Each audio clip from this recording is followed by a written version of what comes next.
ready? Mm-hmm. Yep. So as we know, we've been dealing with this situation all day, since early this morning. And our troopers and emergency first responders have been working diligently up there to not only investigate all of the crashes that are involved, but also clear the roadway. So what we know right now is that at this point, we have 7 confirmed fatalities in this crash. This crash that started just before 9 o'clock this morning has over 150 vehicles involved. It spans about a mile's distance and is broken down into several other crashes. Troopers are still up there working to deal with this situation. We would like the public to help us with some information.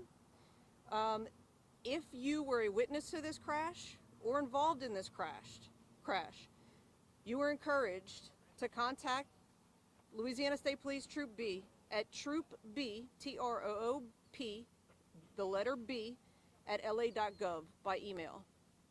If you were missing a family member that you knew was traveling through this area, please contact the troop at 504-471-2775. As we saw earlier this morning, there was a tanker truck that part of the cab of the truck caught fire. That tanker truck is carrying a hazardous material that is currently being offloaded. They started that about 45 minutes ago. Once that tanker truck is offloaded, they will be able to get to some further area of the wreckage. And once we're able to get into that wreckage, there's a possibility that there may be more confirmed fatalities. So this is still a very fluid situation. We are working to get as much information as possible throughout the day. I-55 will remain closed throughout the night. That is not only to finish clearing the wreckage, but also because of the vehicle fire, the bridge itself has to be inspected by DOTD for any damage, any possibility of damage. So they have to do that during the daytime hours, therefore the bridge will remain closed overnight. So again, I-55 in both directions will remain closed overnight. We know of about 25 injuries, various levels of injuries as a result of this crash.